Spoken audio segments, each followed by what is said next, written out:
Non, vous avez dit que j'étais hors jeu la dernière fois pour le foot, alors je vais parler de basket pour changer un peu.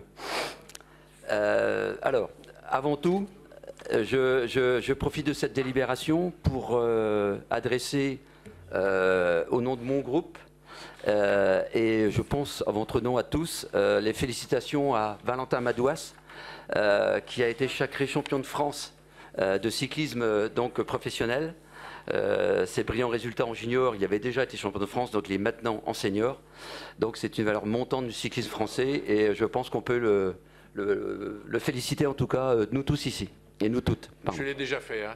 Très bien. Très très bien. Voilà, alors je voudrais donc évoquer à l'occasion du vote des subventions aux deux clubs de basket que sont l'Étendard et le Brest Basket Métropole, l'avenir de cette discipline étant le basket étant cher aux Brestois. Donc voici plusieurs années, la collectivité a procédé à la fermeture puis à la destruction de la salle Masseur-Cernan. C'était le lieu emblématique des rencontres de basket à Brest. Nous y avons pour beaucoup passé des souvenirs de sorties familiales ou amicales. Mais le site est aujourd'hui dédié à la réalisation d'un projet immobilier important et il faut donc regarder vers l'avenir. Mais il reste aujourd'hui, de l'avis même des dirigeants ou d'amateurs de basket, incertain. Deux informations importantes sont venues clore la saison sportive. Les résultats remarquables du BBM et sa montée dès la saison prochaine en National 2 et le rapprochement de l'Étendard et de Brest Basket Métropole. Sur ce dernier point, j'ai noté avec satisfaction la réponse que m'a faite Patrick Appéré en l'occurrence sur le cumul des deux subventions à l'euro près si le processus va à son terme. C'est un point important pour assurer la visibilité du club. Sur les conséquences maintenant de la montée en National 2.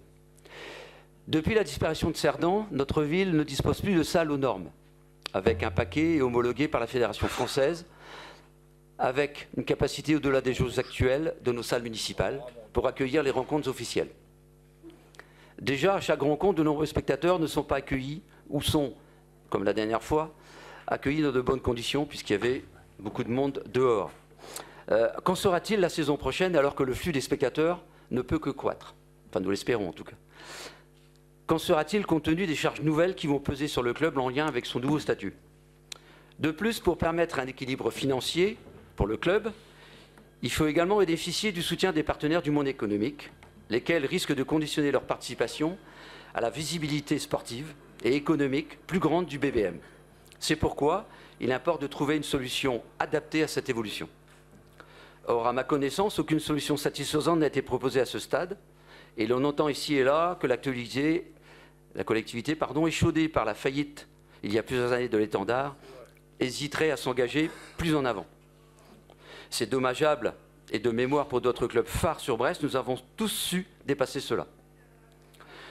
Je vous ai interrogé à ce sujet en avril dernier. Il importe que les dirigeants, eux-mêmes interrogés par leur fédération, et tous les passionnés de ce sport puissent avoir des réponses concrètes pour ce projet dans l'avenir. Je vous remercie.